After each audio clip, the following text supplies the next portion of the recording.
રમવા આવી ગયા છે અને આજે પાવર એવું રેડી કરું છું. બધું દાળ ઉકળવા મૂકી દીધી છે. આમાં ફાફડીનો એનો આ છે કિસમી અને વેરી ગુડ મોર્નિંગ. જો સવાર પડી ગઈ છે અને અમે નાસ્તો કરવા બેસી ગયા. તો નાસ્તામાં આજે તો છે રોટલી, ચા છે અને સાથે જો આજે બટાકા પૌવા બનાવી દીધા છે. એટલે બટાકા પૌવા, રોટલી, ચા આમ બધી વસ્તુ છે ને જો અત્યારમાં નાસ્તો કરવા બેસી ગયા. બાળકો જો અહીંયા રમવા આવી ગયા છે અને આજે પાવર છે નહીં, લાઈટ વહી ગઈ છે. ગરમી આજે બહુ જ છે. ઇન્વર્ટર છે પણ પાછું પાણીમાં પ્રોબ્લેમ થાય, મોટર ચાલુ થાય નહીં એટલે આવે નહીં. અને મારે બનાવવાનું છે કારેલાનું શાક. તો એના માટે જો હું મસાલો ને એવું રેડી કરું છું. બધું દાળ ઉકળવા મૂકી દીધી છે. આમાં ફાફડીનો એનો ભૂક્કો છે ને ગોળ થોડોક વધારે નાખ્યો છે, કેમ કે કારેલા પાછા કડવા હોય એટલે થોડુંક બહુ આમ કડવાશ લાગે નહીં ને એટલે થોડોક ગોળ વધારે નાખ્યો છે. ખરેખર ઉનાળાનો સમય તો એવો કપરો હોય ને નીલની અમારે મજા બગડી ગઈ છે. આજે મૂવી જોવાનો પ્લાન હતો, બડે મિયા છોટે મિયા. તો મારી જે બીજી ફ્રેન્ડ છે એ બધા ગયા, પણ નીલની તબિયત ખરાબ થઈ ગઈ એટલે હું ન ગઈ. હું નીલ બે જવાના હતા. નીલ શું બસ ત્યાં હું આ ભાઈ જો બસથી રમે છે. અને નીલના લીધેથી તે જવાનું હતું, કેમ કે એને એવું હતું કે મેં કોઈ દિવસ જોયું નથી તો કેવું હોય એવું નહીં. પણ એને જ મજા બગડી ગઈ ને. હાવ મોઢું તો જો જરીક જ થઈ ગયું છે. ગાંડીલ કેમ છે બેટા? પેટમાં ને એવું દુખે હે?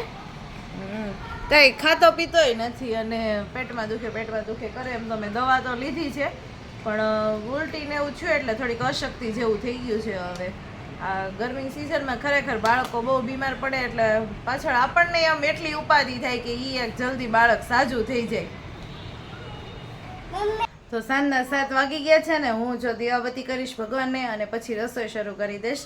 તો આજે તો નીલને થોડુંક વોમિટિંગ જેવું થતું હતું. તો જો ચાદર ને એનું જે લેધર આવે એ બધી જ વસ્તુ વોશ કરવા મૂકી હતી. જે લેધર હું રાખું જ છું, કેમ કે બાળકોને ક્યારેક આવું થાય ને તો નીચેનું જે ગાદી હોય ને એ બગડે ને એટલા માટે. તો ઉપરનો ચાદર, લેધર ને એનું બ્લેન્કેટ ને એ બધું જ વોશ કરી નાખ્યું હતું. આજે પાથરવાનું બાકી છે હજી, કેમ કે આજે પાવર વહી ગયો હતો એટલે કપડાં કોરા નહોતા છે એટલે સુકાણું નહોતું. એટલે હવે જો હું નિરાતે પાથરીશ અને હવે દીવાબત્તીને એવું બધું કરી લઈએ. દીવાબત્તીનો સમય થઈ ગયો છે ને પછી રસોઈ કરીશ.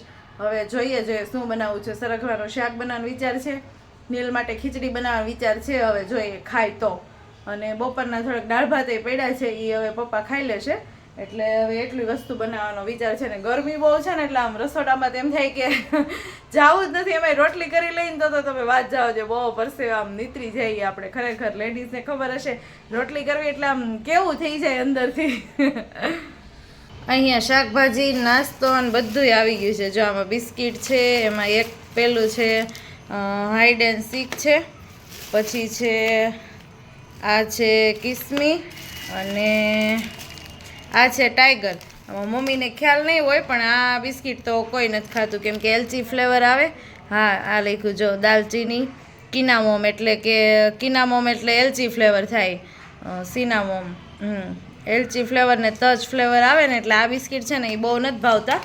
અને આમાં છે ટેટી. અહીંયા એક ટેટી છે, એક ટેટી અહીંયા છે ને આમાંય તે હજી કંઈક નાસ્તો લાગે છે. આ નાસ્તો છે. પછી આ છે રાજનો ફરાળી મીઠો ચેવડો અને આમાં છે આ મમરાનું સેવનું ચવાણું. આ ચવાણું મેહુલ એમ કહેતા તાર માટે કે મેં નખાયું છે, પણ ચવાણું હોન ખરેખર બહુ ભાવે. એમાં ખાઈ નહીં નાખવાનું, ખાલી લીંબુ નાખીને ચમચીથી ખાવાનું, બહુ મજા આવે. અને પછી છે આમાં થોડુંક ફ્રૂટ લાગે છે કંઈક. આમાં કેળા છે, લીલા કાંદા છે અને મરચી, ધાણા અને ઘણું બધું છે, ચીભડા ને એવી બધી વસ્તુ.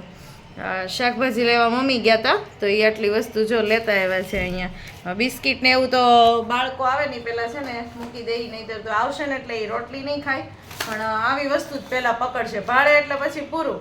એટલે પહેલાં આવી વસ્તુ પકડે નહીં, પહેલાં આપણે ફટાફટ મૂકી દઈએ.